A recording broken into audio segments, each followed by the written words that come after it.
इस देश में यदि हमारे देश का नौजवान, मजदूर, किसान न चेता, 24 में यह बुद्धि न आई तो ये देश को कहाँ ले जाएंगे जानते हैं? समुद्र में। 1 करोड़ जनसंख्या राशन के लिए तरस रही है और 4 करोड़ को मकान दिया है, 140 करोड़ आबादी है, तो ऊँट के मुंह में जीरा।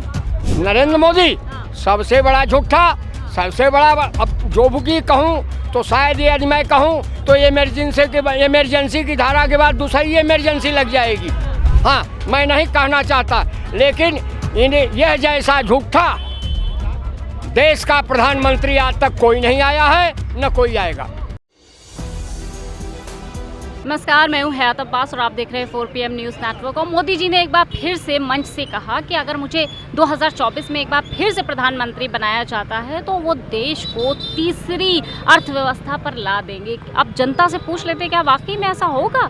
क्या मोदी जी को अगर 2024 में मौका दिया गया तो वो तीसरी अर्थव्यवस्था हमारे देश की बन पाएगी? बिल्कुल मुझे लगता है कि मोदी जी जैसे काम कर रहे हैं इस देश में, मोदी जी ने अभी जो जैसा काम चल रहा है, युवाओं को जैसे नौकरी दी जा रही है इस देश में, IAS, PCS और भी जो नौकरियां हैं, असिस्टेंट रजिस्ट्रार, प्रमुख सचिव, लेटरल एंट्री से जो अधिकारी भरे जा रहे हैं, तो इस बात से लेकर जैसे सेवा योजना पे अभी कल एक वैकेंसी आई, रजिस्ट्रार की भर्ती आई, जिसमें 1,34,000 रुपया सैलरी ठेके पे नौकरी दी गई। तो आप समझिए, ठेका मतलब ठेके पे मुफ्त में नौकरियां मिल रही हैं योगी जी की सरकार में, माननीय प्रधानमंत्री जी की सरकार में। तो इसी तरीके से मुझे लगता है कि योगी जी जब ठेके पे नौकरियां देना शुरू कर देंगे, जैसे असिस्टेंट रजिस्ट्रार का नौकरी है ये लोग ठेके पे दे रहे हैं, और मैं चाहता हूँ योगी जी से और माननीय मोदी जी से कि ये लोग जो नौकरी दे रहे हैं लोक सेवा आयोग को भी ठेके पे कर दें, और IAS PCS की जो भर्तियां हैं वो भी सारे ठेके पे कर दें, क्योंकि जब नेता 5 साल के लिए होता है तो IAS IPS क्यों नहीं 5 साल के लिए?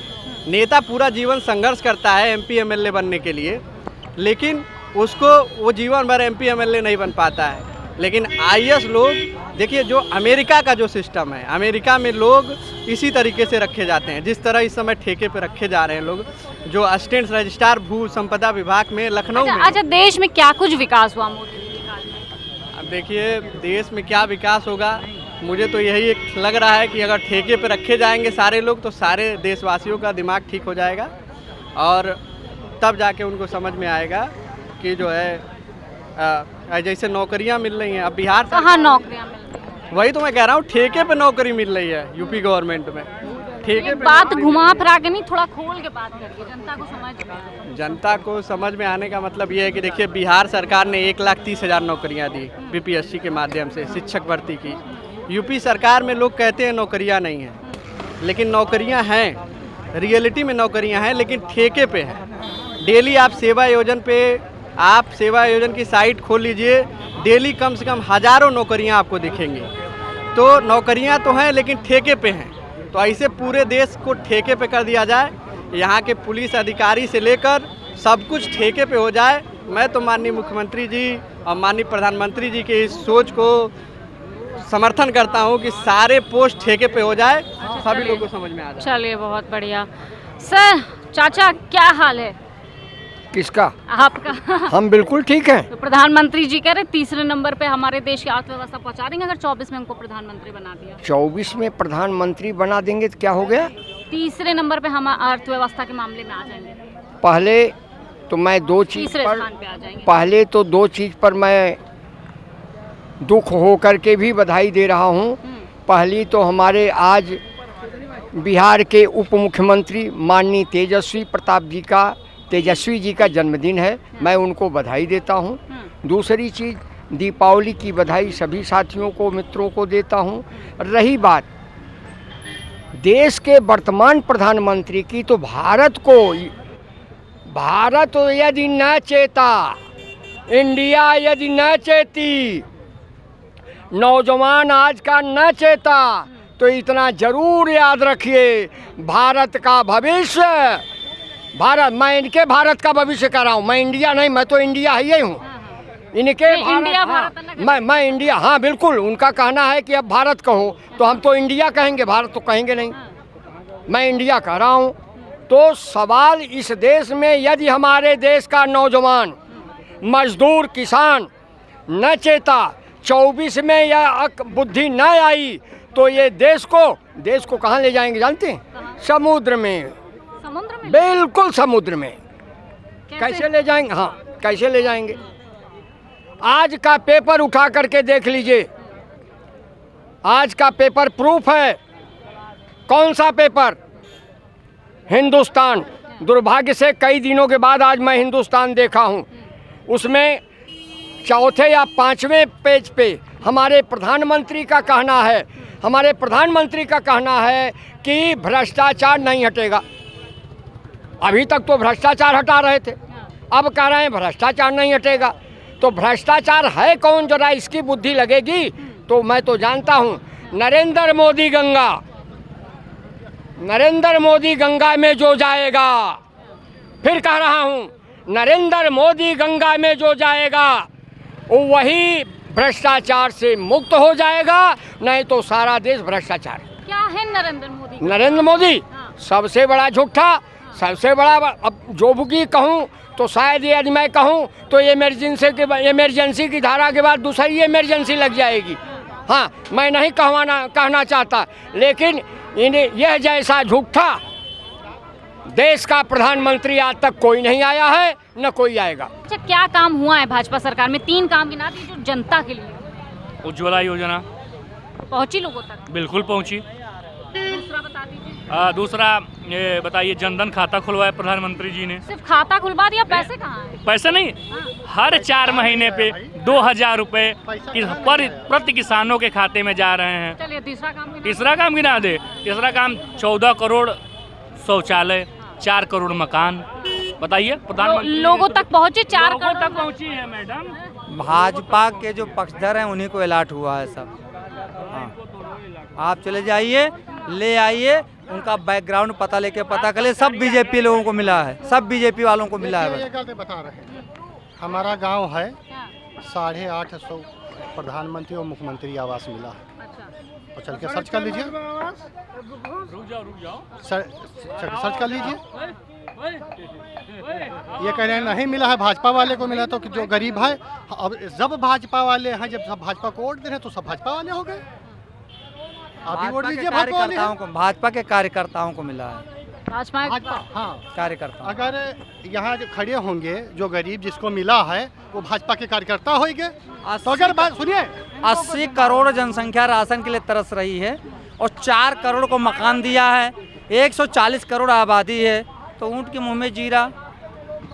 अब आप समझ लीजिए, 80 करोड़ में 4 करोड़ को अगर मिला हो तो कहाँ पर है, ये पूछ लीजिए। ये बताइए कि सभी को मिल सकता है, एक तरफ से बांट दिया जाए? 5 काम अरे गाने दो उनको, गाने दो।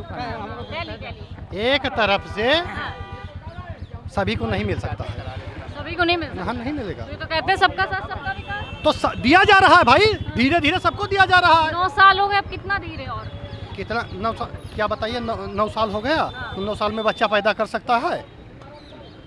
अभी सरकार आई है, और समय दीजिए। मतलब कितना और समय चाहिए? समय दीजिए। देखिए, जब गड्ढा है तो गड्ढा भरेगा, विकास होगा, समय दीजिए।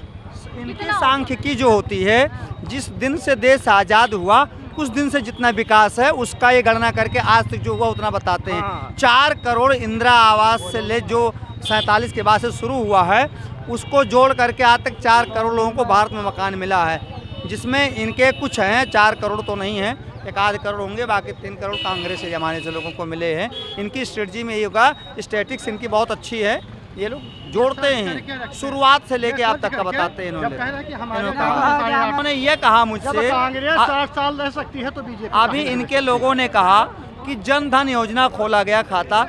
जनधन योजना नहीं, इसका ये नियम था, इसका पहले नाम होता था no frill account. No frill account का मतलब होता है कि कोई आदमी के पास अगर आईडी एड्रेस प्रूफ नहीं है तो बैंकों में खाता खोल सकता है और 6 महीने के अंदर अपनी आईडी दे सकता है। लेकिन उन्होंने उस नो फ्रिल अकाउंट को जनधन कह दिया और कहा कि 5000 रुपये हर महीने आएंगे। या साल में आएंगे, वो आया नहीं इनका। नौफरिल अकाउंट ही रह गया और उसको अपनी आईडी दे के खुलवाना पड़ा, तो ये सुविधाएं क्रिएट हुई और जो जनता के साथ वादा हुआ वो पूरा नहीं हुआ। और आज भी आप नौफरिल अकाउंट खुलवा सकती हैं, उसका ट्रांजैक्शन 50,000 से ज़्यादा काम नहीं कर सकती साल भर में, 50,000 का ही ट्रांजैक्शन कर सकती है। नौफरिल में वही जो जनधन में है, कोई दूसरा नहीं। अच्छा मोदी जी 2024 में फिर से दावा कर रहे हैं कि हम एक बार आ जाएंगे तो देश को कल्याण कर देंगे, जो बाकी है वो भी पूरा कर देंगे। जो बचा हुआ है देश अभी उसको भी बेच देंगे, इसीलिए वो कह रहे हैं कि एक बार और मौका दे दो। जब जनता ने 2 बार मौका दिया और 2 बार में इतना देश बेच दिए कि 75%, अभी 25% बचा है। अगर जनता इनको मौका दे देगी तो वो भी बेच के 100% पूरा कर देंगे, इसीलिए कह रहे हैं। अच्छा, देश को थर्ड इकोनॉमी पे ला देंगे, खत्म कर देंगे। ये 1947 के पहले वाली स्थिति हो जाएगी जब कांग्रेस की थी। ठीक है, इसलिए जनता ने मन बनाया है। अभी भाई साहब हमारे कह रहे थे कि क्या 9 साल में बच्चा पैदा हो जाता है? बच्चा 9 महीने पैदा होता है, 9 साल तो बहुत हो गए। बच्चा पैदा कर सकता है, मैंने ये बोला, पहले इसको समझना करिए। हाँ, नहीं तो वही हमने कहा, बच्चा पैदा होने 9 महीना टाइम है, ये तो 9 साल की बात कर। इनका कानून 9 साल का व्यक्ति क्या बच्चा पैदा कर सकता है, मतलब 2 अर्थी बात इन्होंने कही है। अच्छा, तो अभी मोदी जो है 9 साल के बच्चे हैं, बच्चे हैं मोदी जी। 52 साल भाई आप तो कह रहे हो, गांधी है 52 साल। हम नहीं कह रहे हैं, आप कहे हो ये बात, आपने बोला है कि 9 साल। अब 9 साल के बच्चे पर भारत का भार तो नहीं दिया जा सकता ना, परिवार का भार नहीं दिया जा सकता। वो अभी बच्चा खाने जीने वाला है तो उसको प्रधानमंत्री पर छोड़ देना चाहिए अब। हाँ, और उसे आ जाना चाहिए हमारे करामो करम पर खाए जिए और घूमे समाज में। मतलब मोदी जी 9 साल का बच्चा है। हाँ, जैसा बीजेपी के लोगों ने बताया अभी। भाई साहब अभी कहे कि 9 साल का बच्चा क्या देश चला सकता है, तो मोदी जी 9 साल के हैं। हम तो क्या बताएं भाजपा वालों को, इनके दिमाग में क्या है भगवान जाने। लोगों से बातें कर रहे हैं लोकसभा चुनाव पे, और जिस तरह से मोदी जी ने भाषण में कहा एक बार फिर से मौका दें, हम देश को बदल देंगे। जनता से पूछा है कि आखिर क्या वाकई में मोदी जी को मौका दिया जाएगा, क्या जनता क्या चाहती है, सीधे आप तक राय उन लोगों की पहुंचाई। इसी तरह लोगों से बात करते रहेंगे, मिलते रहेंगे। कैमरा पर्सन नफीस के साथ मैं हयात अब्बास, PPM न्यूज़।